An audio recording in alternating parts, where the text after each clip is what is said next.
Hello, welcome back to Cindy's Library. I am Cindy. Today I'm going to talk to you about what I have read for the month of August. Well, second half of the month of August. So, to start with, manga-wise, I have started with Natsume's Book of Friends by Yuki Midorikawa. So, this is a series I rather enjoy. It features Natsume, who has been able to see strange things, particularly strange creatures, as long as he can remember. He's just moved to a new town with Mr. and Mrs. Fujiwara, and he doesn't want to upset them, but these sights have gotten even worse since he moved to this place. Little does he know, though, that a large part of that is because, well, one, his grandmother Reiko could see things as well, and two, she didn't get along particularly well with humans who thought she was scary, or yokai who she had a tendency to beat up, basically. What she would do is she would go around challenging yokai. She would always win, and then when she won, she would force them to sign their name, and she put all their names in a book called the Book of Friends. So, Natsume discovers the Book of Friends in a box of old things from his grandmother, and now he's got a bunch of yokai after him, not only because he can see them and seems rather delicious to yokai, but he's now got yokai coming after him wanting their names back, which actually he is perfectly happy to do. He's not entirely comfortable with the idea of the Book of Friends, since any names in the book he can force that yokai to do whatever he wants, or coming after him to try and get the Book of Friends from him. He ends up encountering a yokai who a lot of the time ends up being this cat figure. And he's visible in that form to everyone. But he comes to an arrangement with this yokai. He calls him Nyanko Sensei, which basically means Master Cat. That as long as Natsume is alive, Nyanko Sensei will protect him and help him, and in return, he will get the Book of Friends when Natsume dies. Natsume's hoping he can return all the names before that. And it goes on from there. But part of what makes this interesting is, up to this point, Natsume has been handed from one relative to another, and people think he is scary or weird, like they thought about his aunt not realizing he's reacting to things they can't see, and has not had a very happy life since his father died.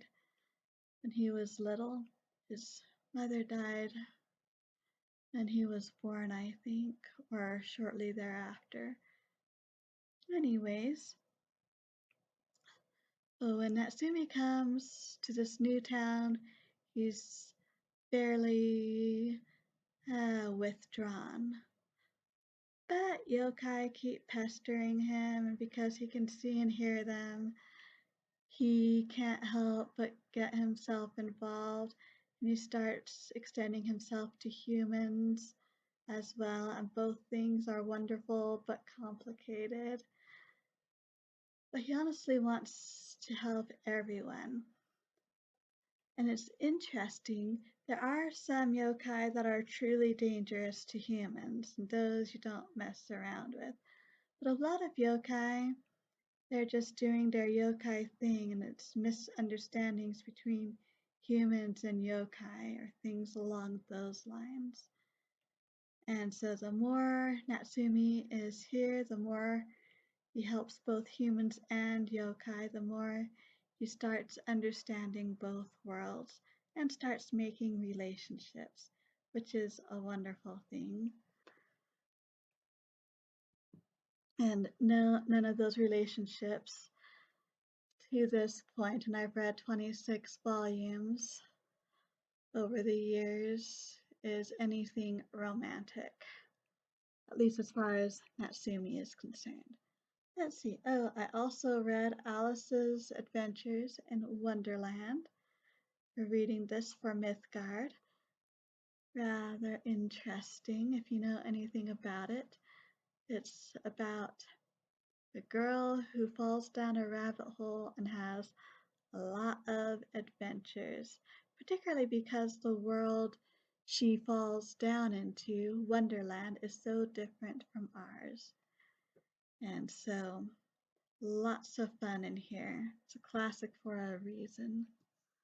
I also read The Importance of Being Earnest, a play by Oscar Wilde, 3 acts, although apparently he originally wrote a 4th act, but he cut it down a bit.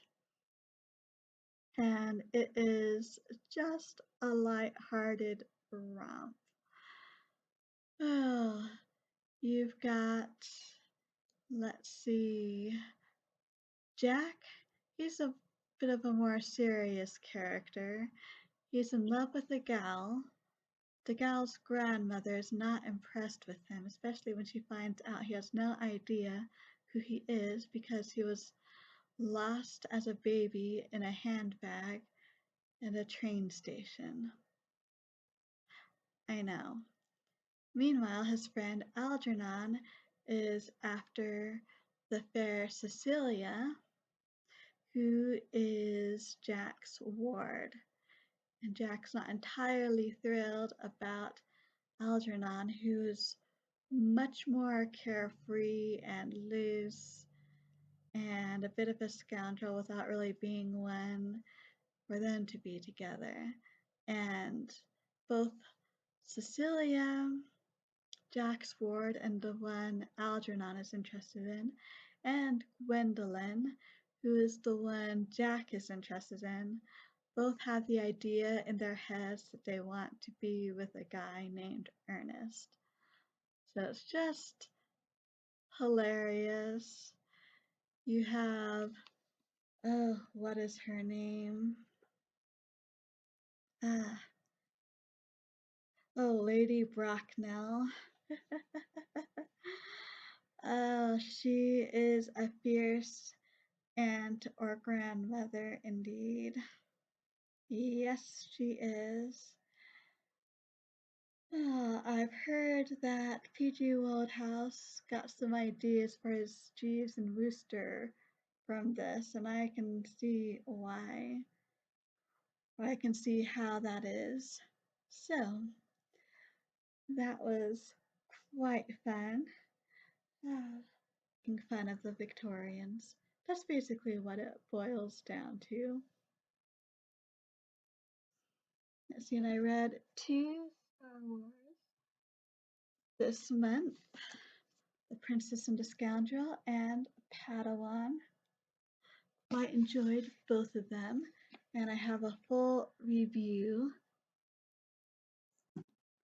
that I will link to. The same with The Great Tales Never End, Essays in Memory of Christopher Tolkien. And I have an individual review for this one, so I will link to that as well. So that leaves just Village School by Mrs. Reed, or I guess I should say Miss Reed. This is the first book in the Fair Acre series. So this seems to be 1950s rural England, where there have been a few changes, but it's real enough. A lot of changes have not come yet. And it is simply adorable. Our main character, it never says her name, but maybe we're supposed to think Miss Reed.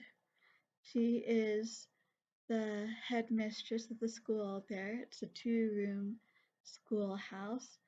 First is basically K through maybe second, and the second room where Miss Reed is basically be third through sixth, where they either go on to the local high school or something more prestigious, or at least that's what the equivalent would be.